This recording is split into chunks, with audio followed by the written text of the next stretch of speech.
1절부터 11절까지 말씀입니다.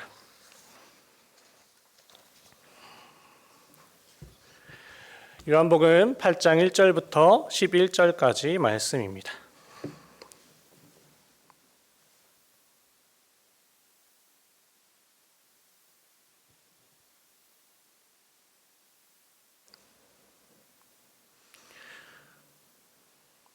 다 찾으셨으면 함께 교독하도록 하겠습니다. 제가 먼저 읽겠습니다. 예수는 감난산으로 가시니라.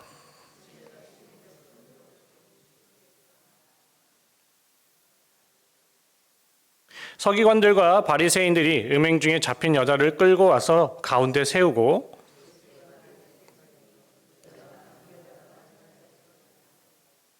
모세는 율법에 이러한 여자를 돌로 치라 명하였거니와 선생은 어떻게 말하겠나이까?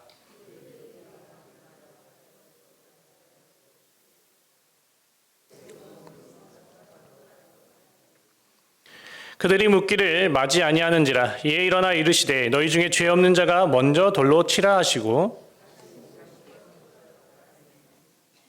그들이 이 말씀을 듣고 양심의 가책을 느껴 어른으로 시작하여 젊은이까지 하나씩 나가고 오직 예수와 그 가운데 섰는 여자만 남았더라.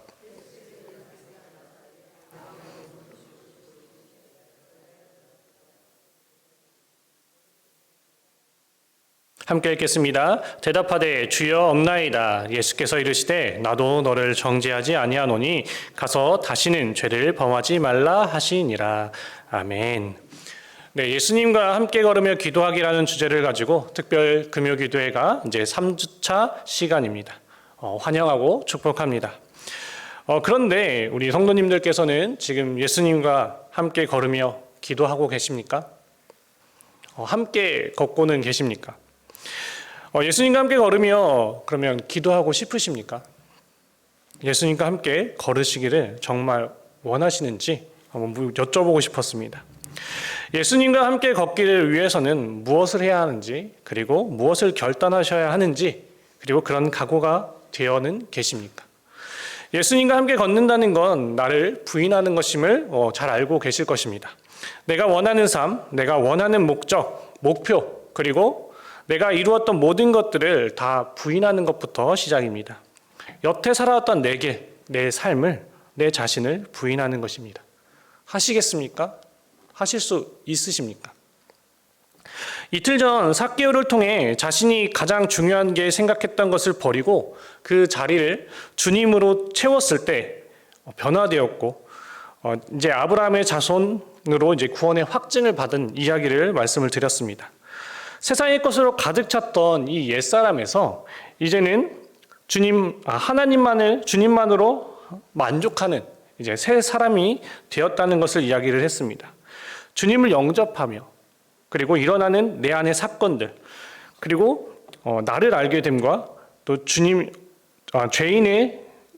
됨을 이제 시인하는 것 그리고 회개 그리고 하늘의 것을 구하는 것 이 모든 것들이 예수님과 동행했을 때 이루어지는 변화들입니다. 오늘 본문은 가늠하다 잡혀온 여인의 이야기입니다. 이 이야기를 통해 하나하나 우리 알아보도록 하겠습니다. 본문의 배경은 초막절 잔치가 끝난 다음 날입니다. 초막절 잔치 마지막 날 사람들이 해방감에 이제 잔치를 벌였어요. 그때 예루살렘 뒷골목을 헤집고 다니는 한 무리가 있었습니다. 서기관들과 바리새인들이었어요. 서기관들과 바리새인들은 축제를 마친 사람들이 예루살렘 뒷골목에서 도덕적인 일탈을 일삼고 있었다는 사실을 너무나 잘 알고 있었습니다. 그래서 그들 중에 도덕적인 죄를 짓는 그 사람들을 현행범으로 찾고 있었어요. 그런데 의외로 잘 찾게 되었습니다. 3절과 4절의 말씀을 보시면 서기관들과 바리새인들이 음행 중에 잡힌 여자를 끌고 와서 가운데 세우고 예수께 말하되 선생이여 이 여자가 간음하다가 현장에서 잡혔나이다. 간음하다가 현장에서 잡힌 여인을 이제 서기관들과 바리새인들을 끌고 예수님 앞에 나왔습니다. 그런데 남자는 어디 있을까요? 이 음행했다는데 혼자 할 수 있는 죄는 아닙니다. 그런데 남자가 없어요. 모세의 율법에 의하면 남자와 여자 둘 다 돌로 치라고 했는데 남자는 보내버리고 여인만을 끌고 갔습니다. 그리고 왜 이들은 예수님께 데리고 왔을까요?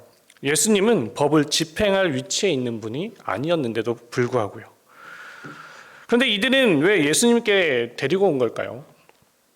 이들이 예수님께 온 이유는 예수님을 곤란한 상황에 빠뜨리기 하기 위해서 온 것입니다. 5절을 보시면 모세는 율법에 이러한 여자를 돌로 치라 명하였거니와 선생은 어떻게 말하겠나이까. 이런 이유 때문에 그들은 밤새도록 이제 뒷골목을 헤집으며 현행법을 찾아다닌 것입니다. 만약 예수님께서 여인을 돌로 치라라고 한다면 예수님께서 지금까지 하신 이제 말씀하신 사랑에 정면에 위배되는 일이죠. 유대인들은 예수님을 이제 이중인격자로 비난할 수도 있습니다.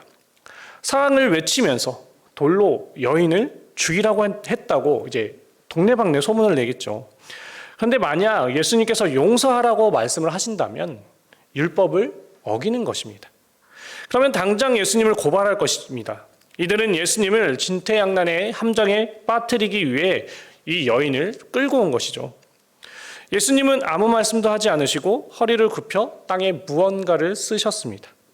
물론 그게 무엇을 쓰셨는지는 나오지는 않지만 그 후에 주님은 여인을 죽이려고 살기 등등한 그 사람들과 서기관, 바리새인들에게 이렇게 말씀을 하세요. 7절입니다. 그들이 묻기를 맞이 아니한지라 이에 일어나 이르시되 너희 중에 죄가 없는 자가 먼저 돌로 치라 하시고, 죄 없는 자가 먼저 돌로 치라고 말씀하시는 것은 예수님께서 그들의 죄를 정확히 보고 알고 계셨다는 사실이죠. 어느 누가 과연 먼저 돌을 던질 것인가? 이것은 구약의 신명기 17장 7절에 유대식 형벌의 경우 증인이 먼저 돌로 치도록 규정되어 있습니다. 그들의 죄의 증인을 앞에 두고 과연 누가 이 여인에 대한 심판적인 증인 노릇을 할 사람이 있겠습니까? 주님을 함정에 빠뜨리려고 이 여인을 데리고 온 그들은 자신들이 그 여인보다 낫다는 상대적으로 우월감에 사로잡혀 기세 등등하게 그를 잡아 나왔지만 그럴 수가 없었어요. 너희 중에 죄 없는 자가 먼저 돌로 치라 하신 그 말씀은 너희가 이 여인을 치기 전에 우선 자신을 돌아보라 라는 말씀입니다. 얼마나 큰 죄인인지 너희 자신을 돌아보라 라는 말씀이에요. 이 여인은 드러난 죄인이고 너희는 드러나지 않은 죄인일 뿐이지 이 여인과 너희가 다를 바가 무엇이냐라는 말씀입니다. 너희들은 마음속 깊은 곳에 음란과 정욕을 품고 있는 죄인들인데 이 여인과 다를 것이 무엇이 있느냐라는 말씀인 것이죠. 누군가를 정죄하기 전에 자신을 살피고 자신의 허물을 보라는 주님의 책망의 말씀입니다. 주님의 말씀을 들은 사람들은 어른부터 젊은이들까지 다시 발길을 돌리게 만들었어요. 남에게 돌을 던질 자격이 있다고 믿던 사람들이 이제 진정한 심판자 앞에서 스스로 돌을 맞아 마땅한 자신들의 모습을 발견하게 된 것입니다. 우리는 어떻습니까? 손에 돌을 들고 사람들을 치지는 않을 뿐이지 말로써 그들의 찢어놓고 말로 정죄하고 타인을 이제 인격을 살해하지 않으십니까? 우리는 우리 자신을 살피지 못하고 타인의 정죄하는 일에 너무 익숙해 있습니다. 그런 문화, 삶의 방식, 그것을 가지고 우리는 수십 년 동안 살아왔기 때문이죠. 오늘도 우리는 날카로운 말로 누군가의 인격을 살해했을 것입니다. 자신을 돌아보지 않은 그런 모습을 가지고 남에게만 이제 똑같은 정죄하는 것이죠. 예수님께서 오늘 우리에게도 말씀을 하십니다. 너희 중에 죄 없는 자가 먼저 돌로 치라. 우리가 인식하고 또 말하는 그런 죄인들이 있어요. 우리는 그들과 무엇이 다릅니까? 세상의 사람들과 우리는 무엇이 다르고 어떤 다른 삶을 살아내고 있으십니까? 여인을 데려온 서기관들, 바리새인들, 구경 온 사람들은 자신들 역시 죄임을 깨닫고 주님을 떠났습니다. 그러면 주님은 가늠하다가 현장에 잡혀온 여인을 어떻게 하셨을까요? 11절의 말씀을 보시면 대답하되 주여 없나이다. 예수께서 이르시되 나도 너를 정죄하지 아니하노니 가서 다시는 죄를 범하지 말라 하시니라. 이 여인이 죄가 없다는 말씀이 아니에요. 가서 죄 짓지 말고 살아가라 말씀하신 것입니다. 주님은 여인의 형을 유해해 주셨습니다. 여인이 죄가 없다고 덮어놓고 보낸 것이 아니라 여인의 죄를 지적하시되 그 형을 미룬 것이지요. 우리는 여인처럼 그 형의 집행유예를 받은 사람들입니다. 1만 달란트를 빚진 사람들이에요. 그런데 우리는 이 형 집행을 유예받은 줄도 모르고 타인을 정죄하고 돌을 들어 타인을 죽이려 행하고 있습니다. 세상 사람들과 똑같은 시선으로 똑같은 삶을 살아간다는 것입니다. 이 여인도 이렇게 크게 용서를 받았는데 물론 시간이 지나 누군가를 정죄한다면 주님은 이 여인에게 가중처벌을 내리실 것입니다. 1만 달란트 빚진 자의 비율을 기억하시기를 바랍니다. 우리도 가늠하다 현장에 잡혀온 여인처럼 집행유예를 받고 사는 사람들임을 우리는 깨달으셔야 합니다. 그리고 이것을 통해 내가 죄인임을 시인하는 것입니다. 그리고 회개를 하셔야 한다는 것이죠. 우리가 기도의 주제처럼 예수님과 함께 걷기 위해서는 이처럼 먼저 나에 대해 아셔야 합니다. 내가 죄인임을 깨닫고 그 죄인임을 시인하는 것, 그리고 나를 부인하고 회개하는 것부터가 시작되는 것입니다. 성경 전체 이야기에서 늘 기록하고 말씀하고 있는 게 구약의 이스라엘이 죄를 지으면 하나님께서는 떠나셨어요. 그리고 그들이 다시 회개하고 하나님을 찾았을 때 하나님은 함께 하셨습니다. 수요 예배의 말씀으로 전했던 삭개오도 자신의 잘못을 돌이킴으로 결단했을 때 주님과 함께하는 구원을 허락받아요.